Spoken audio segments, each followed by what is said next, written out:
Hi, I'm James. So, I'm drinking a Bold Rock hard cider. You can keep laughing at me now. Mhm. hmm hmm this is Jacob. Today, I found a mixed box in the grocery store for V for Victory, one of my favorites. They had the Just Monkeys mixed box of all of their beers that had the word monkey in Ooh, the title. I Uh, actually like that box. so I have the Golden Monkey, the Belgian style triple ale with extra spice. Mm. So It's you pretty good. It's basically a golden ale or uh, a triple ale. by the way, clink. Clink. Mm. Today in Beer Protocol. Actually, I do have to make an announcement. I have two announcements actually.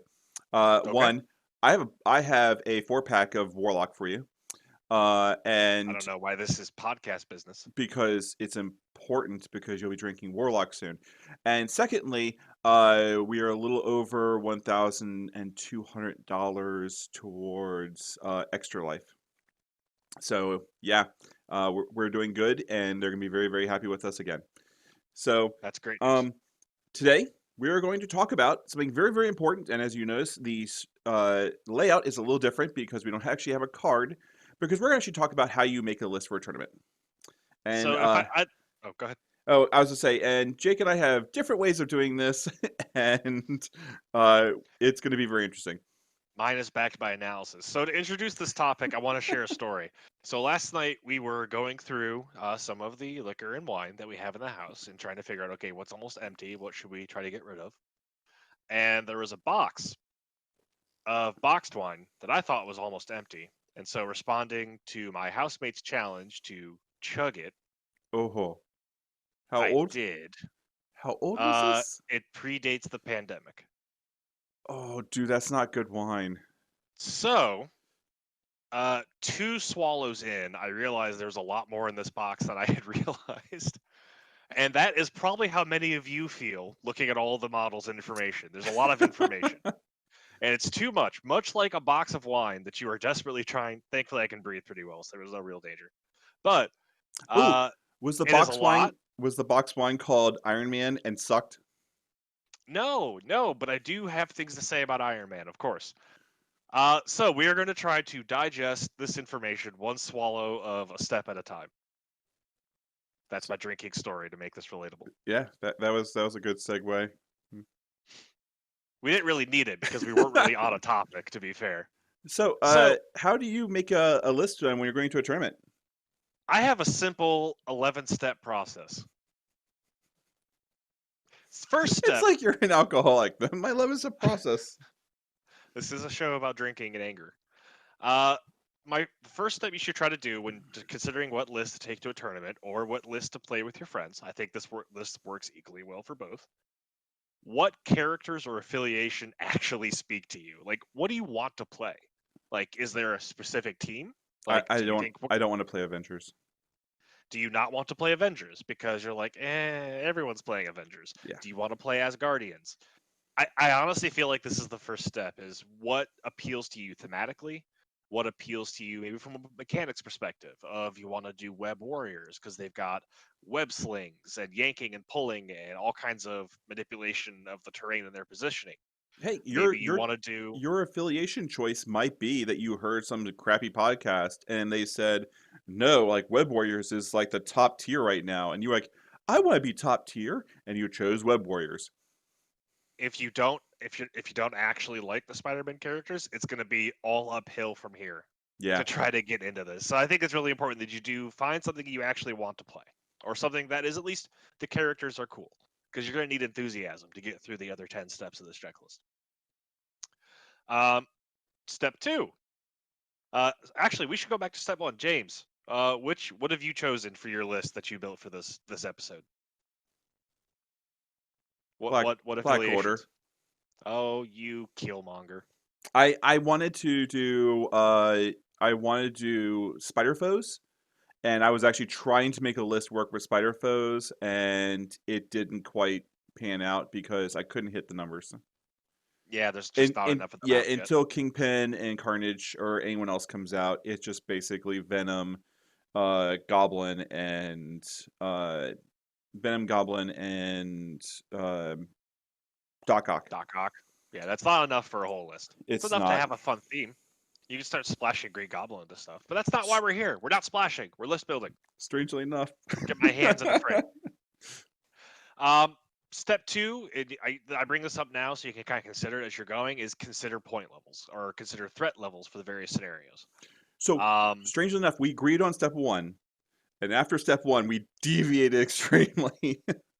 Well, this isn't really so much, there's no real decision to make here. I just want to stress that the current threat levels for what's been released, not counting spoilers, there's not been a ton of for crises, is the current threat levels in the game are 15 to 20. Yes. And there's at least one crisis for each level in there. So there's a 19-point threat. There's a 19-point crisis. I can actually tell you. 19, a 20 and 19 is 17, 15s, and a 13? If you want, I have the numbers on this. Go for it. Counting earlier. There is one 20 threat scenario. It's red. It's an extraction scenario. There is one 19 threat scenario. It's extraction. There's two 18 threat scenarios, one of each. There's 6 17s, 3 of each. There's one 16. It's secure. It's blue. And there's two 15s, which is one of each. So it's a little spread balance, but in general, the red extraction cards tend to be higher threat. Why do I think and there was the a blue 13? secure tend to be slightly lower. I always think there was a 13. I can't figure out why. It may have been spoiled. This is the list I took from the Tabletop Simulator mod, which is pretty up to date with what's actually in stores. They may have spoiled a 13, in which case, absurd. Yeah. But that's something to keep in mind when making choices for your list. Is you want to have some kind of plan for not only what you're bringing to the table for crises, but what your opponent is. So you could always wind up playing a point level that you didn't expressly build for. So whether you have an extra 2 threat character or an infinity gem to get that 1 extra point, try to make sure you have some kind of plan for each threat level, where if you can't match the points exactly, then you have a game plan for when that level does come up. And again, maybe it's just I have an 18 threat list. If my opponent winds up if I play into a 19 threat game, Yeah, you're down a point. Okay. So back to this is your step 3, 4? Yeah, this is step 3. So once you've chosen your affiliation, you want to consider what kind of synergies you have, what kind of characters you have in your own affiliation first. And then we're going to kind of drill down on why did you want to play this affiliation? What kind of characters are there? And the reason for that is each affiliation tends to have some kind of internal synergy or abilities which work with the other characters. And this is kind of a general point. Is I'm going to get into archetypes and roles here in a little bit, but there's a few general roles that characters fall into for Crisis Protocol. And there's a lot of overlap. There's a lot of mobile melee characters with some kinds of charge or movement and attack shenanigan. So how do you tell them apart? How do you decide which one to take? Odds are the affiliation you chose probably has one. Use that one. Probably except for Blackwater. Blackwater has all kinds of movement tricks. Yeah, but they don't have a good charge. A charge, yeah. I'd also argue anyway, we're getting into specifics. No, I know. Go ahead. Good. So I'm not saying your in-house character is always going to be better than the alternatives, but odds are there's something about that character with either their unique ability, because almost every one of these chargers does have something unique they do. Is either going to synergize with your other characters, or you don't necessarily have to go get a second charger. That charger's the really common one, so we keep using that. But support characters kind of fall into that umbrella too. And it's going to make tactic cards a little easier if you stick with the people in your affiliation. Yes. Okay, so speaking of these roles, what are some of the common roles? I want to bring up a resource that we used, that we can use, or I looked at, is Gamma Wave TV. Is a team builder for Crisis Protocol that lets you sort of do a web interface of punching in who's in your roster. And it'll bring up a display of what are the commonly accepted strengths and weaknesses, the pros and cons of each character. Like Spider-Man has these qualities going for him. He's a little weak against enemies that do a lot of mystic damage because he has no real way of interacting with mystic, whereas he has ways to mitigate physical and energy. Oh, that's really nice because I was just going through the cards and having to look at all those. Yes, so if you're trying to figure out who on my team is really Mm, vulnerable to energy damage, uh, punch it into the site, it'll tell you. So at least it'll give you the quick highlight of who has average defenses versus who has weak defenses against one's type or not. Like we bag on Venom a lot for having low energy defenses because he does. yes, But it's extremely also low. just something you should be aware of when team building is if your opponent has access to easy energy, you're going to be fighting uphill. Okay, so some of the common rules from my point of view, and James can feel free to add as we go. Terrain manipulation through throws or other ways of interacting with terrain, because this is a terrain-heavy game. Maybe it's also ways of mitigating terrain, like characters with flight or wall crawler. I refer to those actually as throwers or damage without throwing dice, because they're always doing something that gets around the I have to roll to do a certain amount of damage. It's just like, okay, that's a size 4. It does 5 dice. Boom, throw it at this person. Let's see if we can get some damage done. Nice. There's close range characters, super broad, super broad. Close range characters are probably characters that are mostly range 2s and 3s. So just know that they're going to need to get close. Long range characters, range 4s and 5s. Range 5 is actually not super common. I think there's less than 10 models Yeah. that have a range 5 attack. So it's worth considering, do I have a short versus long ranged game? Support characters have some kind of ability which benefits their teammates, either like Shuri's rerolls or even Baron Zemo's defensive and Hmm. attack rerolls when you're within a certain distance of him. Objective focused characters or good objective characters. These Go. tend to be characters who can either be cheap in threat, so you can afford to have them go off, where you kind of keep the meat of your list in one place to contest scenarios. We go back to support. Are you considering things like Okoye, that has the I can bodyguard as a support character? A different category. Thank you, my good man.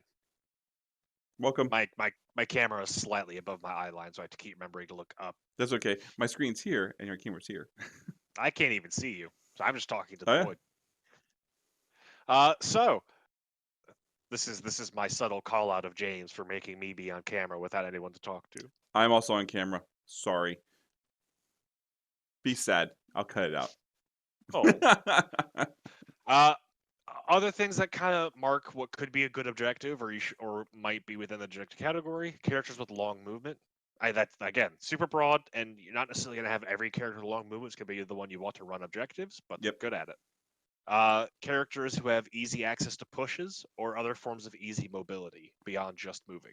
Okay. That can really screw around with how your opponent can try to track: are they within range to grab a secure objective, or can they reach my secure King of the Hill command? Words. Can they reach me? There's also, to steal an MMO term, hexers. Yep. Characters who apply status conditions as their main job. Like Star-Lord. Star-Lord comes to mind, yeah. Characters who can do other kinds of debuffs, like Loki's cost increase within a certain proximity of him. Other characters could do interference, who primarily do something to your opponent to distract them, make it harder for them to do what they want, so on and so forth. And then kind of the last role I thought of was defenders. Not the team, not the affiliation, actual kind of defender characters with Tanks. bodyguard, characters who attract your opponent's attention either by being in the middle and forcing you to deal with them, like Black Dwarf is a great defender character, Hmm. ironically enough, while also being a really heavy close range attacker. And otherwise, they have ways to mitigate damage, either to themselves or to the team. And of course, all of these can overlap. Like Black Dwarf's a good example. He has a great defender focused ability to bring damage to him to mitigate to the rest of the team, but he's also a monster of a close range attacker. Yeah. So yeah, these do not have to be exclusionary. So you're fitting your team of like, okay, do I have like, you don't want to try to go, okay, cool. I'm looking at my 15-point list and I'm putting these things in and I'm going, wow, I have a lot of melee and no one that does utility. I've got no one that's doing long range. If I get an objective, or if I get a scenario that's requiring some type of like, I need to shoot somebody, or there's gonna be a lot of people that are just gonna be backed off. A great example is the Guardians the Galaxy affiliation, they have a lot of long range. And if you're running nothing but melee, you're gonna get shot a lot. Yep, and even beyond just sort of attacking, because I didn't make a bullet point for this because it's a general principle. This is an objective focused skirmish game. This is Yeah. not even if you are playing Black Order, punching the crap out of your opponent is not the primary win. Is It's it? not the way you're mostly going to win the game. Is it? Black Order does it better than others, which we'll get into. But for the majority of players, punching all of your opponents out is not going to win you the game. Even if you're playing Um, a team that's going to kill the other team, you still need to play to scenario. yeah, if no other reason, it actually does kind of take a while Yeah. to completely wipe out the other team. So you need to not lose before then. So for a map with where the secure crisis, the stationary, if there's 5 of them and they're in sort of a cross pattern, then melee characters can be really stronger, a little stronger than average there, because the objectives tend to be within medium movement or an Hmm. easy charge.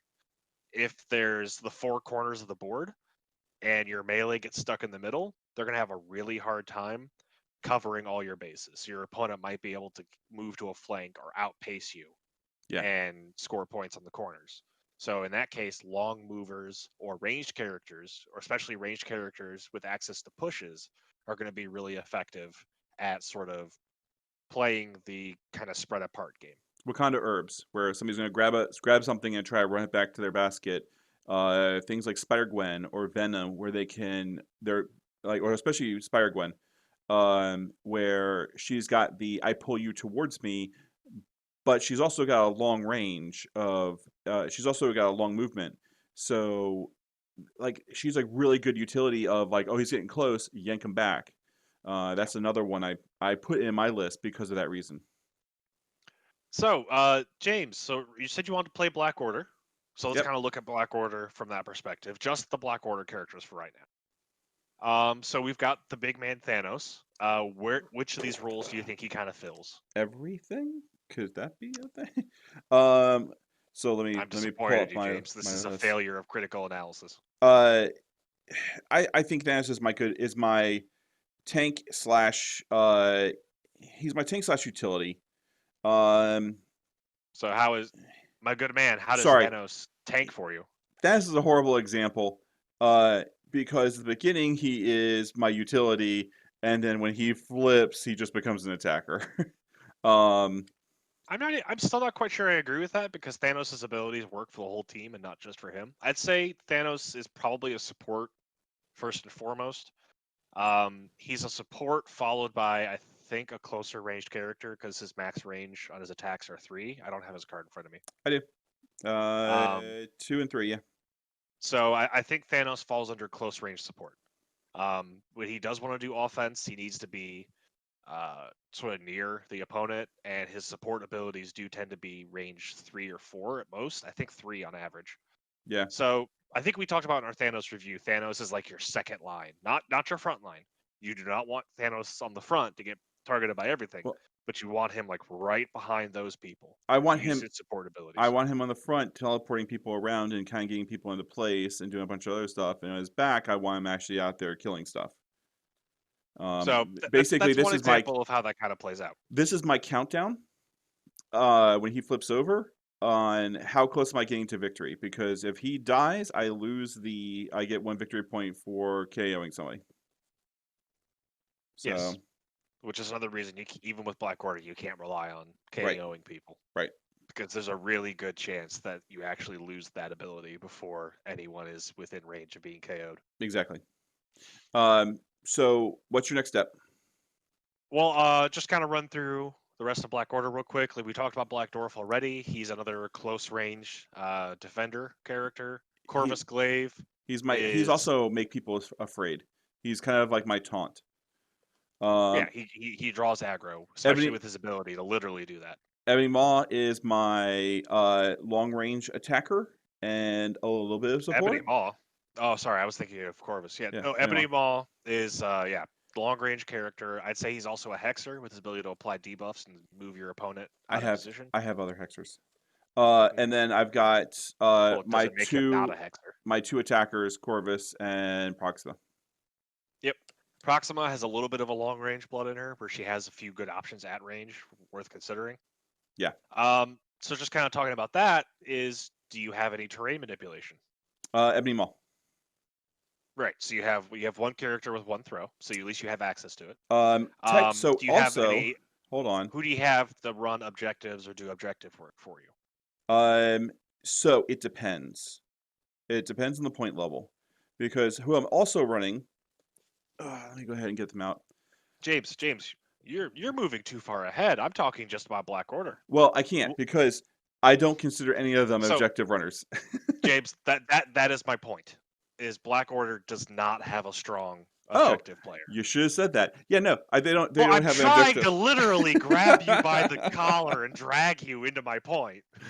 Oh, let me stumble around that hole. So, like for right now, just looking at your affiliation that you picked is because we are going to get to adding more models, but I also want to make sure that before you add models, you actually understand what you're looking for. Because Okay. otherwise, you could accidentally duplicate things you're already good at, Yeah. or not address areas that you're weak at. Oh, the rest of my 10, um, Black Order is very high points. Mhm. Number one. Number two is there's no really good objective runners. There's no one really there that's going to now, unless the objective is pick it up and get better attacks. There's no one good at So holding the hammers, objectives. Yeah, pretty hammers much. is the only thing you're good at. Um, Which all, I'd argue you're probably still not that great at it because it's your opponent might outmaneuver you to grab 3 of the hammers before you do. yeah, exactly. But they are mostly this is how I'm killing stuff, and this is how I'm throwing some stuff around, and I have to fill the rest of the list with other things. I don't even I consider Ebony Maw as a good hexer. that's a fair point. Is so essentially what you have right now is a really strong support piece with Thanos. Hmm. You have really strong close range murder gameplay. You have strong long range attacking with Ebony Maw and some options from Proxima, Yep. including her spear teleport. But we do think Black Order is going to be weaker on sort of interfering with your opponent's game plan, other than Thanos and Ebony's sort of movement shenanigans, Yep. which are good, but not a ton of status conditions or other sort of making his team worse. There's nothing that's going to slow them down other than the fact that I'm throwing people at them. Mhm. You don't have a lot of terrain, either mitigation or manipulation. Nope. Thanos has the ability to throw people into terrain, which will get rid of terrain, but you don't have anyone. Sorry, you have Ebony Maw with flight.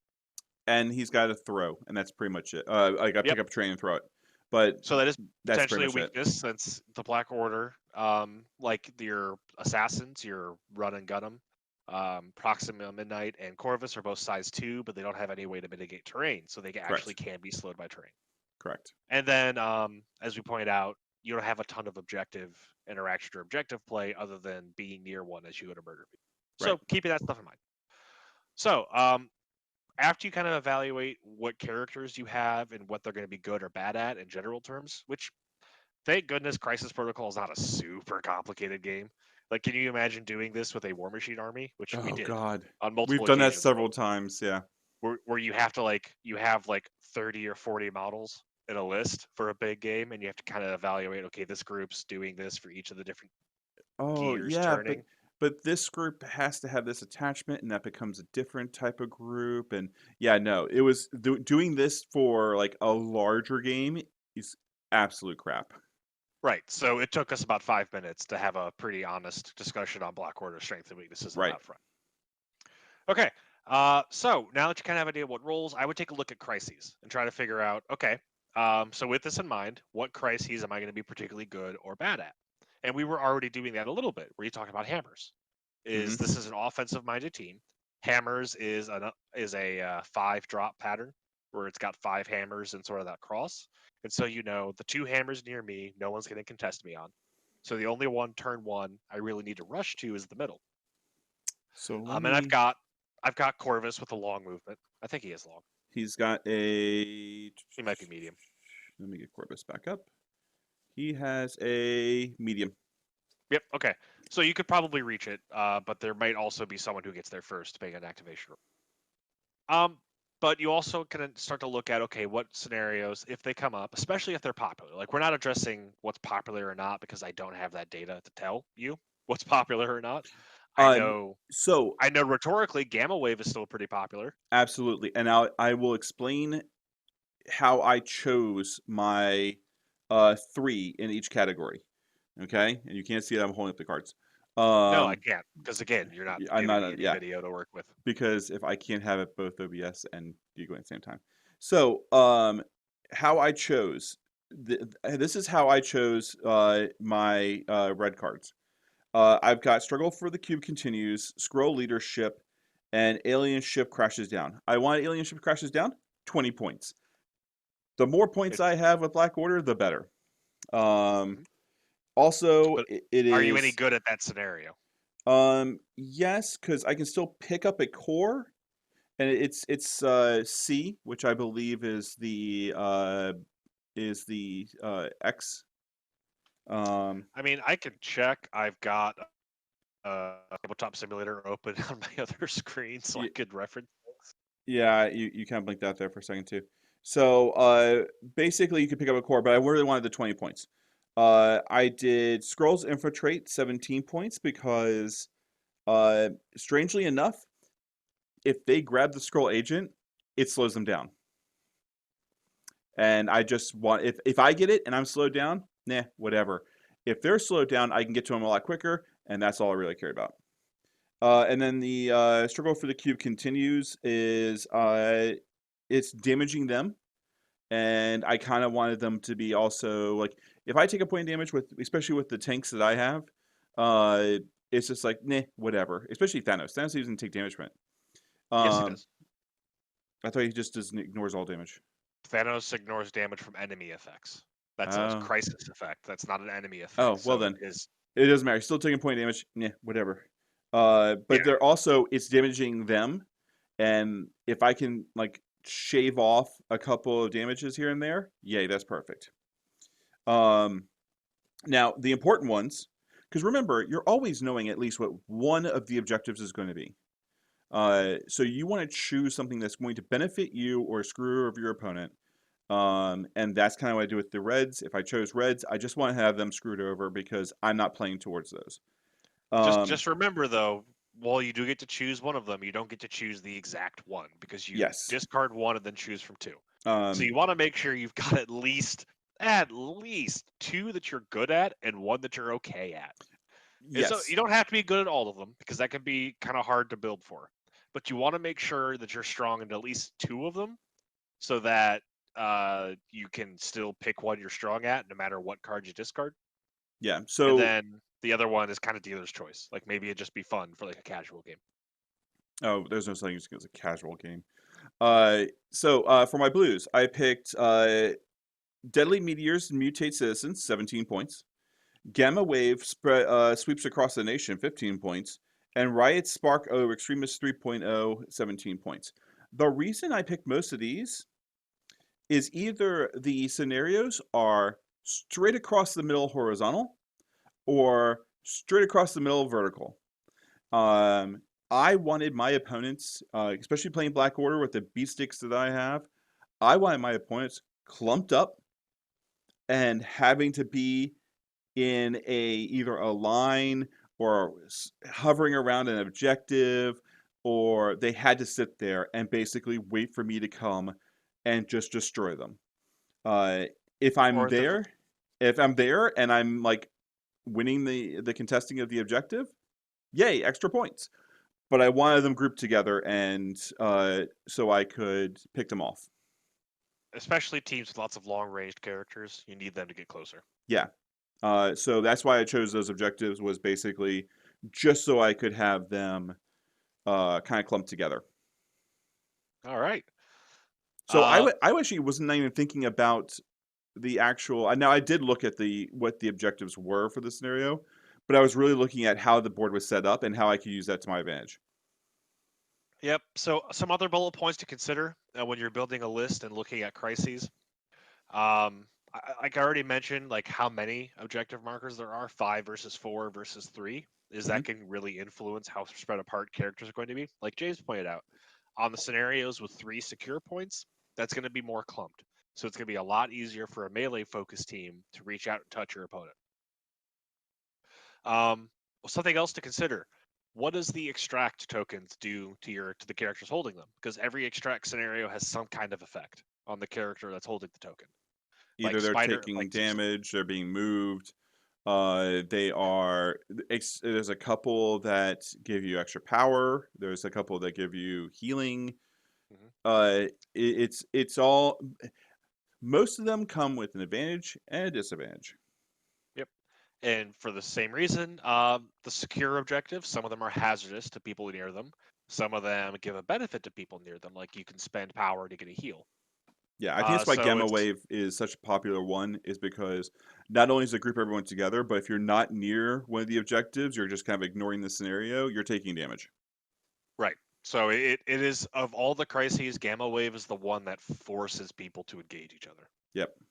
Like Gamma Wave heavily, well, not heavily, but Gamma Wave actively punishes range focused teams that want to hang back and Mhm. pick people off or shove people off the objective, or at least keep their distance and send like 1 or 2 characters to engage the team while the rest of them pick them off or apply status effects at a distance. Like And that, Gamma Wave really forces them together. and that's actually a really good point. What you said was it punishes certain types of teams. It punishes range teams. It punishes teams that do not want to be into a lot of physical combat. And you need to think about that when you're actually making your list too. Like, am I going to take this and am I going to basically take a bunch of range characters and then go, oh, but I'm taking this objective and I'm basically hurting myself by trying to play this objective with a team that doesn't fit into it. So Yep. you still have to think about like what you're bringing. And see, this is why I actually chose, before I chose anything else on my order, I chose my objectives first, and then I built my list around the objectives that I chose. Yep. That is absolutely a way to do it. It's just there's lots of good ways to build lists. That one started with objectives. I like my first point was starting with the characters. I So like still, my advice would be to figure out who you want to play, because and this is part of my philosophy overall that I think almost, and we can get into this at the top matter again once we've gone through and kind of wrapped up sort of our summary, but I do think almost every affiliation is perfectly playable into every other affiliation. that I have the models released. that are released. Yeah, you can't play Spider Foes. Sorry, James. I But know. I do think there's not any glaringly weak affiliations that are at a super strong disadvantage against other affiliations right now. I think in this game it's impossible. I mean, you can still take like It's definitely not impossible. Like they're well, working hard to make sure that's not the case. you can still take an affiliation, but you can always put in something that's not part of that affiliation that's going to balance it out. That's why we're talking about this. Hmm. Is yeah, you can be like, I love Avengers, and you go, cool, but I don't really like this Black Widow. Well, now they have a different Black Widow. Use her. Yeah. Um, Although I'll actually point out real quick, this is part of my prep for this episode. I did make a list of who was in what affiliation. The second Black Widow is not in an affiliation. She is not an Avenger. she's still Black Widow. They're 2 different names because Natasha Romanoff is the common name, but she's specifically Black Widow versus Black Widow Agent of Shield. I don't remember how that works. Ooh, I'd have to FAQ that one and see. I don't think Black Widow Agent of Shield is affiliated with anything. Okay, Great. we'll Granted, look at it.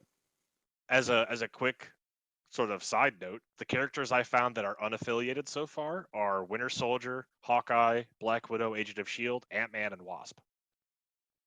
Yeah. Y'all, there's an Agents of Shield affiliation coming Oh, because absolutely. all of those characters work for Shield at one point or another. It's just gonna be So Fury leading him. yeah, hands down, like Nick Fury is the only piece, and we know Nick Fury is coming because they've said he is. So like Nick Fury is the only model missing to make that an affiliation. Okay, so far we've gone through pick really quick. We've gone through pick your favorite teams. Uh, look at what hold on. Look at what they can do, their strengths and weaknesses. What was your third one? Well, my third one was my first one was consider what you want to pick. Second and third one were remember the point levels, Mm-hmm. 15 through 20. Remember, try to use your in affiliation options when you can, because Okay. that's going to synergize better with your other pieces as well as make tactic cards easier. Absolutely dump a character in your affiliation if you just don't like them. You don't have to play with them. It's your list. Yeah. Um, but it might be easier to list build if you try to play with as many as you can. And then look at your character roles, figure out what your characters are good at, then look at the crises Yep. All and right. try to piece together what scenarios do you think these roles would work with? Is there a specific ability you have with your characters that make you better at certain scenarios and worse at others? Finally, once you've looked at scenarios, you kind of have a rough idea of what your game plan is, that affiliation. Now go ahead and start shopping. Look for the other characters. Think, okay, who's going to either make my strong plan better? Is there someone who's going to plug a hole? Like for Black Order, do you need a strong objective runner or someone who can threaten an objective and keep your opponent distracted? Um, in general, I think the 2 and 3 threat characters are really strong at this point because that's not a lot of threat to invest on someone who can fill a role. A 4 threat model is nearing the point where that's, depending on the affiliation and the point level for what crises you're looking at, that's a lot of investment to just plug a specific job. Yeah. Now, granted, if you choose well, that can cover both what you needed done and augment an existing role because the 4 threat characters are pretty well rounded. I think to take a 5 threat character out of affiliation, you really got to have a plan. Like, there's got to be a specific list you're trying to do. And 6 is right out.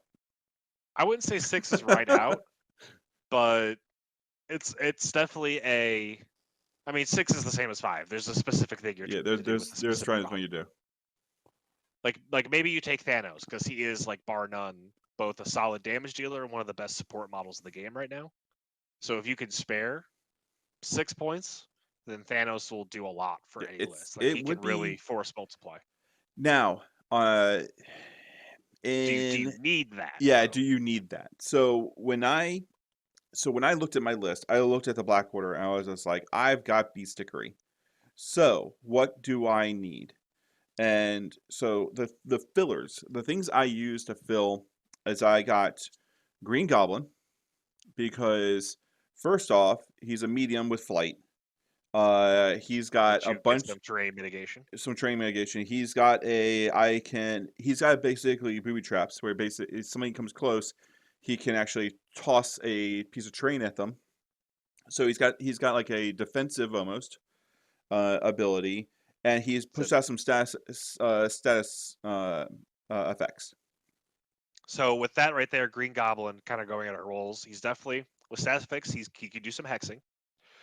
With his terrain bit, he both ignores terrain for himself and he can manipulate the terrain to hinder your opponent. And even better, it does it in reaction to what your opponent's doing, which makes your opponent have to make choices about where Yeah, to move.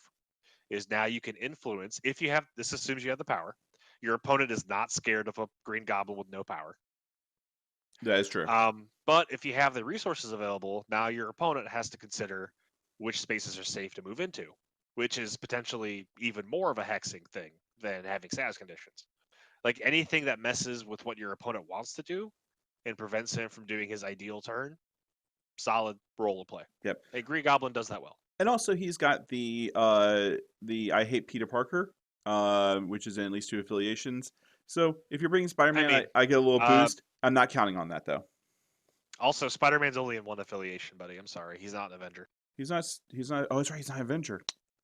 That was a big weakness of That's Spider-Man up right. until Web Foes finally until Web Warriors came out. Spider-Man did not have an affiliation.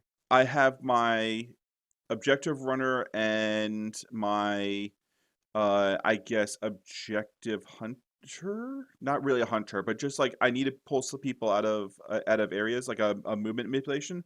I got Ghost Spider, Spider Gwen. I think she's long range. She's got So a couple of real really good quick, abilities.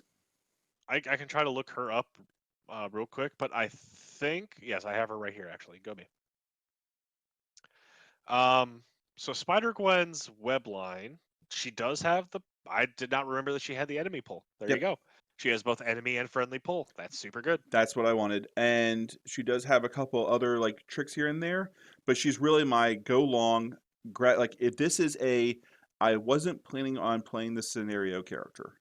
Um she is to run out, grab the objective, run back, and go, okay, now you have to come get me, and I'm surrounded by Black Dwarf and a bunch of other the Blackwater. Have fun. So she's kind of that. Um, Yep. I have, God, I've got Hawkeye.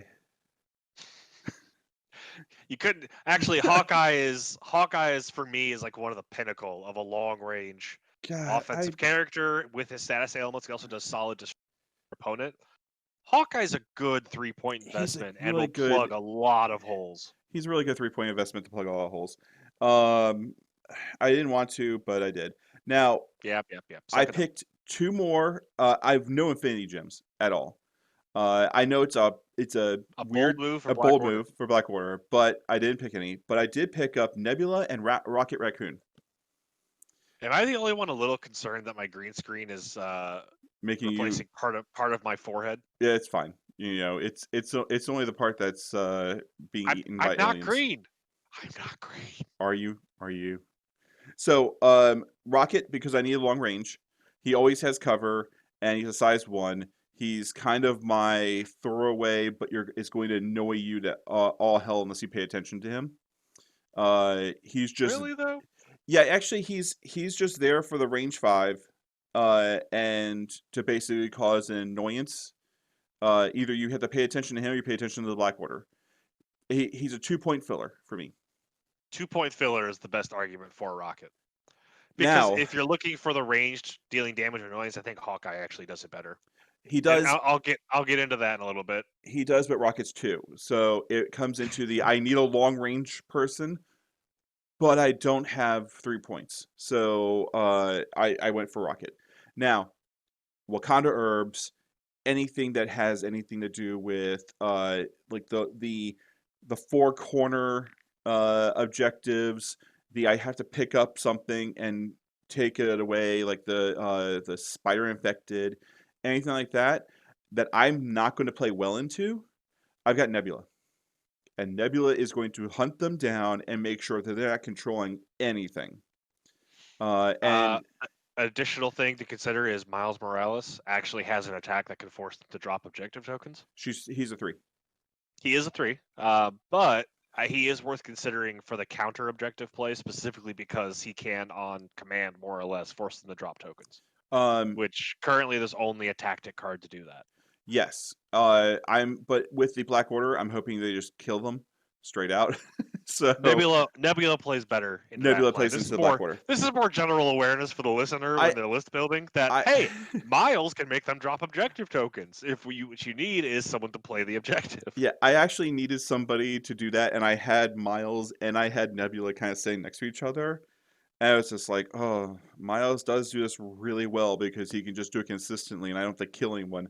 But Nebula kills everyone with an objective.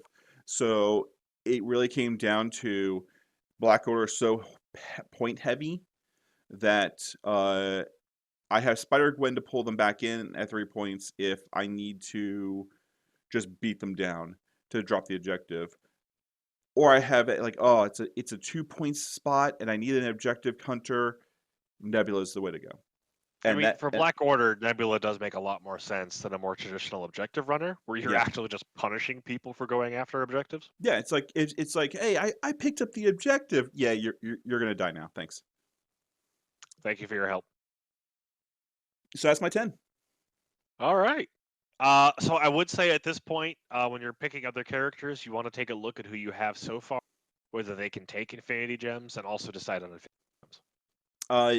Also Like you already remember, said for Black Order, you wanted the flexibility of more characters to mhm, kind of fill additional roles. You could expand what roles your characters can fill using Infinity Gems, or at least augment their existing roles is one useful way to use them. I at one But point I in this did. case, more bodies is pretty good. Yeah, at one point I did have the time gem set to the side. Uh, just because now I did choose 15 characters.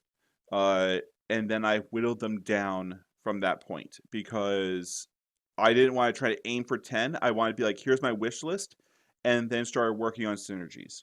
So, as part of my list building thing, I actually chose more characters. Another good option you should consider at this point, I think, is whether you take 2 affiliations for your 10-man roster.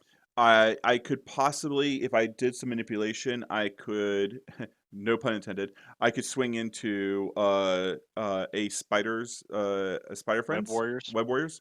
Um, if I did take Miles, and it becomes a really weird, like it kind of works in a very odd way where like before with Black Order, I had a bunch of like just giant beat sticks that were just going to hunt you down and kill you, and with some objective runners and stuff from Web Warriors, and then like I looked at it and I was like, I can switch this completely, where I have a bunch of objective runners and a bunch of like long range fast people, and then I can take like Black Dwarf with them, and it's like Yeah. this is a really weird synergy between the two affiliations. But I ended up just going straight Black Order with other people tossed in. Yeah. General advice is going to be practice, practice, practice with everything. So I think, especially if you're just starting out, you really probably want to focus on just one affiliation. Yeah, Really get some reps in with that set of models, and then I would probably tailor your tournament list to one affiliation you know the best. Like which group of models are you really familiar with their synergies, and then you can add or subtract other models as needed. But you've got that like that brick, that core unit down, and yeah. it's going to make it a lot easier to figure out how other things interact with it. Now So when I you don't know if I would run two affiliations when just starting out. so the only thing I can Granted, possibly think I of, I did that, but then I wound up only using one you affiliation went for the right, entire tournament. and that's what I was trying to say is if your tournament is a single day and you know you're gonna play 4 rounds, don't try to do multiple affiliations. Do one affiliation. If you know that you're going to have, say, you're at a convention and it's going to be the top table after 4 rounds goes into day two. At that point, I would start looking at multiple affiliations because it might actually turn into where you you get tired of him, or you need to throw out something that's like really different. Maybe I feel like if you're at like that kind of competitive level, the impact of getting tired of a set of models is not that big of a deal because you're trying to win, not have fun. Well, Like to I be mean, perfectly fair, you're going to win. you could, That is your goal. Not, yes. oh, I'm bored. No, Like no, granted that's going to impact your decision making, but the models you're bored of are also the ones that you're most effective most likely. I think I maybe saying you're bored is a bad thing, but like looking at the like I said, like the Black Order Web Warriors affiliations kind of syncing with each other, like filling each other's roles. Um, I could see running those in a 2 day tournament just It gives you because it flexibility. gives me super flexibility as opposed to I've got 4 rounds. If I mess up one, it's gonna be over anyway. Let me just run one list and try to bulldoze my way through. Like yeah, you're right. I think the goal of having two affiliations is the flexibility. I would not try to pull like a ho ho juke. Yeah. They didn't expect this coming Aha, you because thought I was odd playing Black Order. I'm playing Web Warriors. because a your opponent doesn't really outside of a few kind of specific matchups. I don't think what you're playing is having a huge impact on your opponent. They can try to plan or counter you. I Like if mean, they know Black Order's involved, they may choose a very spread out scenario. it does give you more options when you're coming to your own But scenarios and playing with against their scenarios. And that's what it really comes down to. All right, so what's your next yeah, step? tactics cards. Once you've Ugh. got your 10-man roster, start looking at your 8 tactics cards. You get to I've choose 8 out of your and you get to keep 5. 350 cards that you have there. So many cards. So, an order of operations. The first cards you should look at are your faction, your affiliation specific cards. Because Yes, many of them are strong because they have that restriction of being affiliation specific. Some of them are better than others. I have none. Wakanda Forever is an entire strategy Oh for the no, Wakanda affiliation. if you're playing Wakanda, take Wakanda Forever. That's kind of a no-brainer.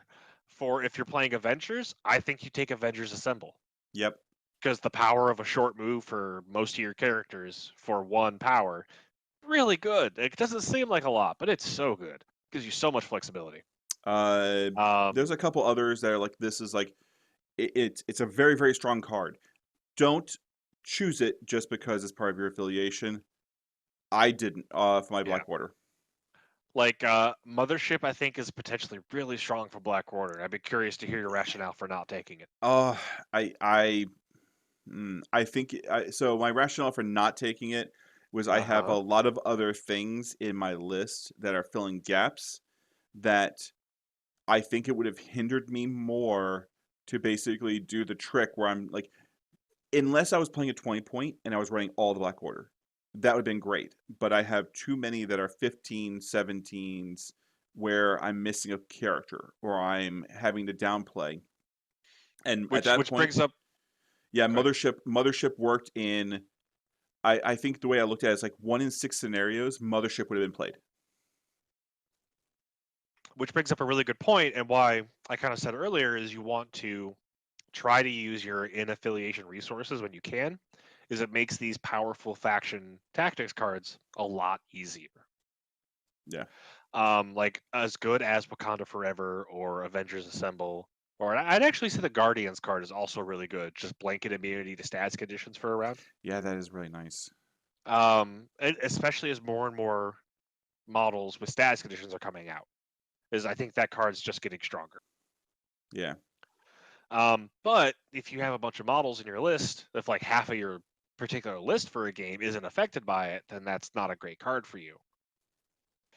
Um, once you've looked at faction-specific cards, take a look at character-specific cards. Like, is there a card for a given model that you're going to play with the majority of the time? Like in a given tournament, are the majority of your games going to have Thanos? Do you want to take Thanos' specific card where he gets an area of effect attack? Hey, if you I got would Venom, you take I would the say actually no. Don't take Thanos' specific card. I'm not a huge fan of it. it's not I don't like it that much. But Venoms, where it says, "Hey, somebody else gets attacked," you can take the attack and then you immediately attack back. Or you get to move towards the person and make an attack beforehand. Like cards like that are very very good. Some of the team up cards, where you have Venom and Spider-Man, some of those are extremely good. But then you gotta bring both of those characters.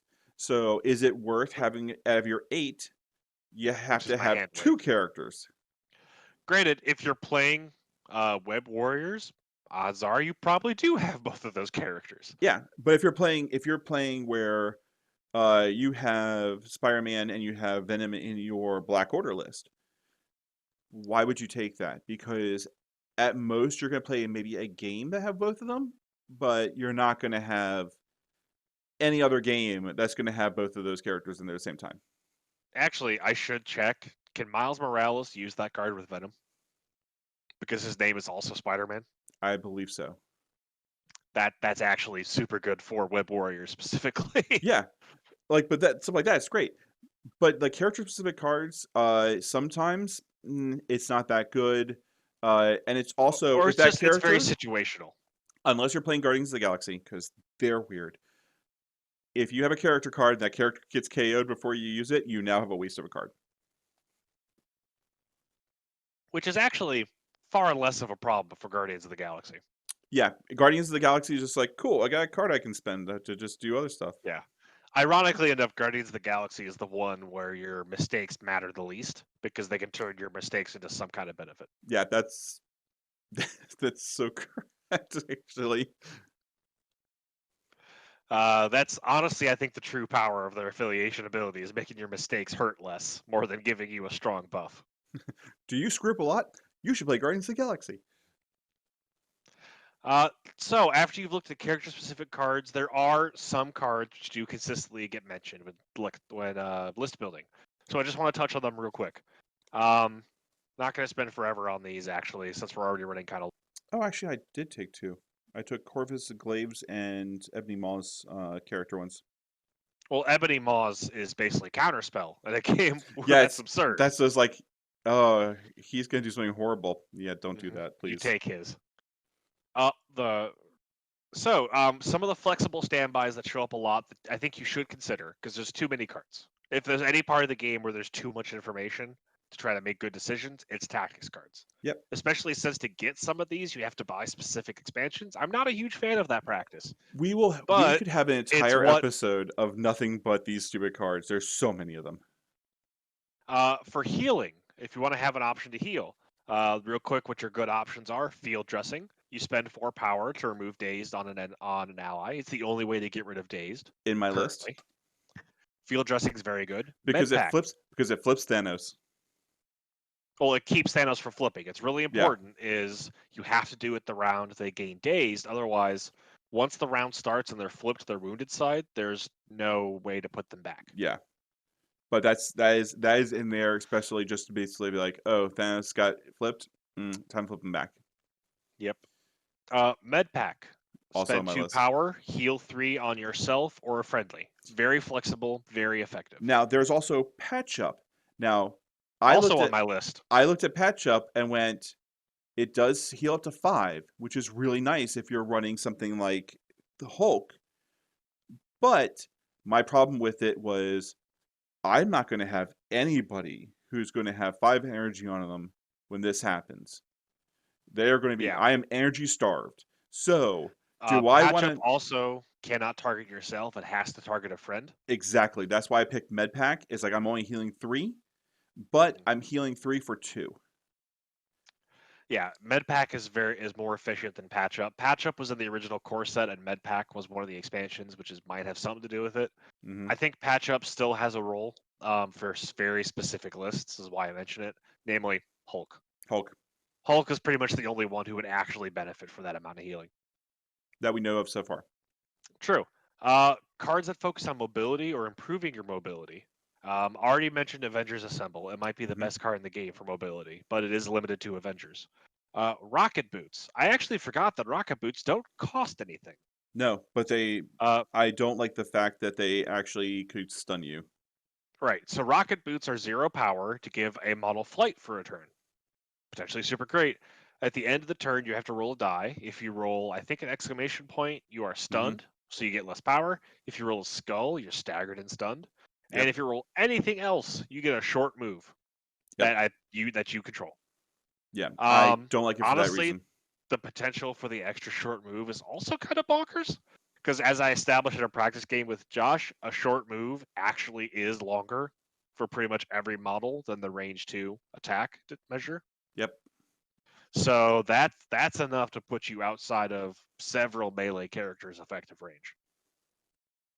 And this is at end of activation, not at the end of the round. So if everything goes your way, you get flight, so you leap through a building your opponent didn't see coming, and then you get a short move to get out of melee. Yeah. It's super good. Now, especially for 0 cost. The rub is you do run the risk of stunning or staggering your character, but again, this is after the activation. You've gotten most of the value you were going to get out Yeah. of that activation already.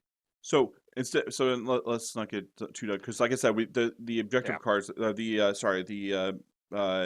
Your 8 is impossible because there's so many of them. Even better, play the Guardians card that makes you immune to Scass additions, then you don't care what happens. Yeah, but then you're playing for 2 cards. But nah. So also other Uh, things drop uh, off.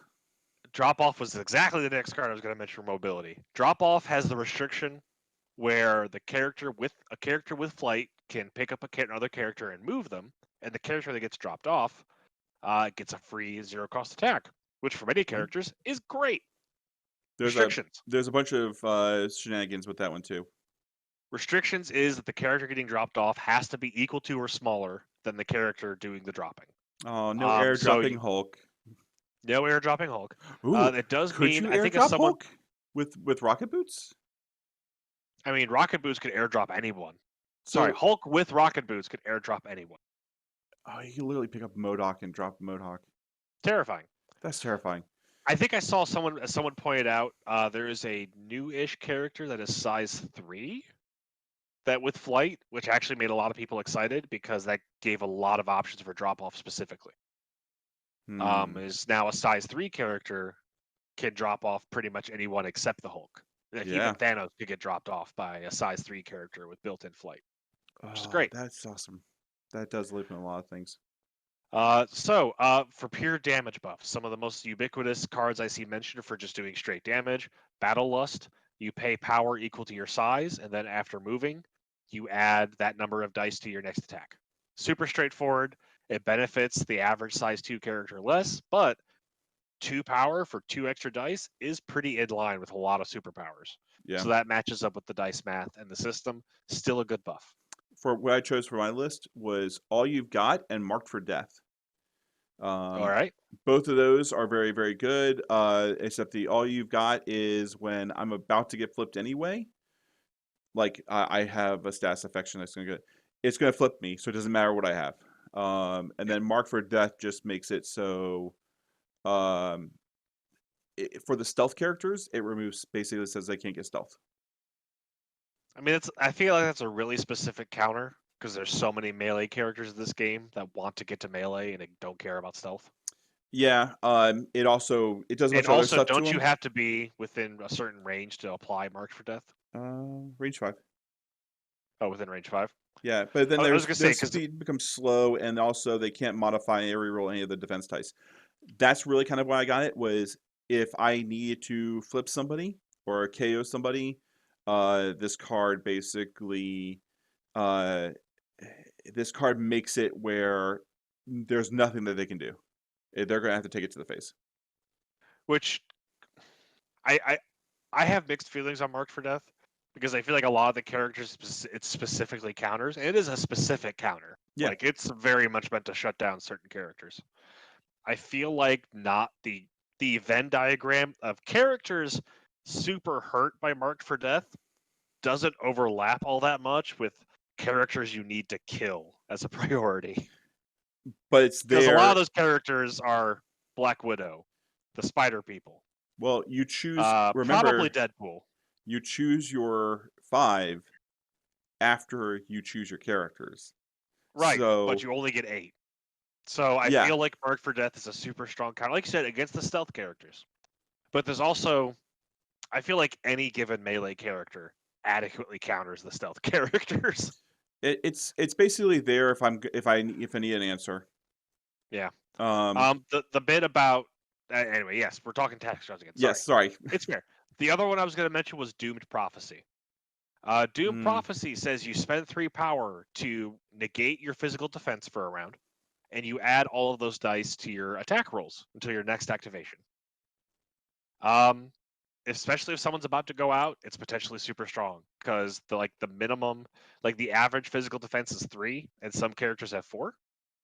yep. That's a lot of attack power, especially if your opponent, for whatever reason, doesn't have a lot of physical attacks. Like if they're an energy or a mystic focused team, you actually don't care. Yeah. So that the only thing really holding that back is that it costs 3 power.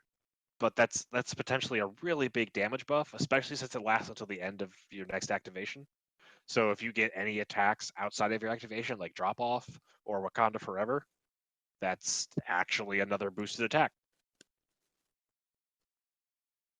Finally, the utility cards that you should probably always consider. Advanced R&D, you Yep. take a bunch of power off of one character and distribute it amongst the team. Really helpful. Brace for Impact. There's probably not a single game where Brace for Impact would not come up, I have which it in is mind. you spend 1 power from each character to ignore collision damage. It's good. It's And extremely good, especially when you get something like a size 5 building tossed at you mhm. or a size 4 garbage truck. Yep, Brace for Impact is cheap. It's effective. It's gonna get used in almost every game. Yep. It's good. Okay, at this point, this is where I would choose my crisis card because now that I've got my 10 mans, I know what I'm going to be playing into. I know what tactics cards I'm going to have to augment my strategy. Now I'll choose my scenarios. You could kind of do this whenever because again, you already kind of have a feel for what scenarios you're going to be effective in. So just play those. And then the last real step I have is practice. Yep. Play games. You got to do this no matter what your list building strategy is, what your particular algorithm, whatever method you use. You got to play games. And Um, what was the thing we said from War Machine Horde days? so some of the best advice I ever got when playing War Machine and Hordes was don't change your list until you've played 5 games. Yep. Because the amount of complexity in that game generally meant that you needed multiple playthroughs to really determine whether something was a problem or just a bad matchup. And look at Now, things, given that, especially with this game though. If you play 5 games and you look and go, I never used this character, find out why. Like, why are you not good at that character? Do they not fit into the scenarios? Do they fit in the play that you did? And then think about what you did need in those games, and then you can kind of swap out that character and then figure out and start playing again. yeah, given sort of the differences in sort of overall complexity of each model and what they bring to the table, I'd say 3 is the minimum you should play for Crisis Protocol if you don't actually want to wait for 5. I would actually say Definitely, 5. definitely not 1. Like, Oh no, absolutely don't make changes after 1 bad game. Play because more. you might have a bad game just because it's a bad game. It might just be dice going against you. It just might be the way the train was set up. Uh, it's a bad game. But if you have 3, then you can see a trend. If you see 5, you can really see a trend. Other kind of reasons why practice, and this is probably the most important step in the entire walkthrough of getting ready, of building a tournament list, is you have to practice it. Because I think more, and I mentioned this earlier, I don't think any given affiliation is statistically inherently going to beat another affiliation a majority of the time right now. I think there's enough list flexibility that it comes down to player skill. Who made the fewest mistakes? Who made the best decisions making their list for that particular game from what options they had available? And who played it the best in game? Yep. So just practice. Because it might be something like, it might even be something like, so we played 5 games, and out of the 5 games, I chose the same scenario 3 times, and I just sucked at that scenario. Cool, pull that scenario out of your list and put a different one in. Yep, and that kind of goes into playing a minimum again, is you need to sort of just drill how certain model interactions work. Like, to be really effective, you need to know, with all the support options available to Thanos, you need to be able to kind of think without really having to look at his card or get the measuring stick or have to like review how the rules interaction works. How does his teleport work? Yeah. Part of that is knowing dice math. Now that's really swingy in Crisis Protocol. It's not super consistent, which is a part of the game that I think is a big part of why this is at its heart more of a beer and pretzels than a super strictly competitive game, because the dice math is all over the place. It is As an not example, good. a successful attack roll is a hit, a wild, or a crit. Mm-hmm. Those symbols are 4 of the 8 faces of the die, so any given die in an attack is only a 50% chance of actually hitting. For defense, it's actually worse because it's 3 of the 8 faces. I think there's only 1 shield. Yeah. So even for defense, you're more likely to miss than hit. So you cannot assume a majority of dice are going to land. Like if you have a 7 dice attack, assume you're only going to do 3 damage. Try not to get salty, and I still am working on this. Try not to get salty if you get 1. Yeah. Stuff is not going to go as well as you think it will. Part of practice is going to be having a plan B. If this doesn't work, are you so far excited that you don't want to be in a situation where you're making plays with each activation where it has to work or your plan falls apart? And I am perfectly guilty of that. We actually might go through in a later podcast about going through each of this, like, when my plan's falling apart, what do I do? Like, when do I evaluate that? There's a lot of things that come into like playing a tournament and recognizing your plan is falling apart and how you fix that. So we actually might go into that in further detail later. Yeah. And sometimes it might just straight up be a game loss at a certain point. Like that Yep. part of it is accepting that. And then again, practice is going to help with all of these things, is Whoa. recognizing when you can turn something around, recognizing that, hey, this is not something really worth getting upset and getting salty or tilted or whatever the current phrase is. I recognize this is a bad matchup. I can use that to moderate my own response and to evaluate how the game is actually going. I just realized Like we're try to get over my an hands hour. in the frame. Yeah, we need to wrap this up. Yeah. practice, practice, practice is 100% the best advice you could do. It's the best thing you can do to get better both at the game and to perfect your list build. Like at like a really competitive tournament, I would assume everyone there has practiced the crap out of their list. Granted, that's not going to be true. You're always going to have someone who's just like, Well, new affiliation, who dis, we and just charge. we practiced like 10 times before we went to our first tournament. Yep. It's just part of having to play at a competitive level is practice. Granted, I think the game is still a ton of fun, even at a more casual level, where you can just throw together a new affiliation. If you're having trouble playing in person because of the pandemic, and God bless you, it's that you're not alone. Tabletop Simulator has a really good mod Yeah. for Crisis Protocol. I highly recommend it. So, My your last last list point. building tip: have you considered Shuri? No. She's really good. No, no, James, play no, Shuri. no, no, no. That's all I got. I don't need pushes in my list. I need pulls. I need people to You're come to wrong. me. You're wrong if you don't need pushes. All right, so that's pretty much our list building technique. That's how we prepare going into tournaments. Well, when we get into tournaments, welcome. Thank you for the pandemic. Yeah, if you have any tips, if you think that we say no, our order was wrong, you should be doing it this way. Put them in the comments below, because we love Yep. to hear other people's opinions on this stuff, and we would love your input and make our list building process better. So, Please, yeah, please don't make a video response and call us out on every time we are wrong. you should totally do that. Absolutely do that. Start another video cast. I love watching and listening to other podcasts during work. All right. Well, that's it.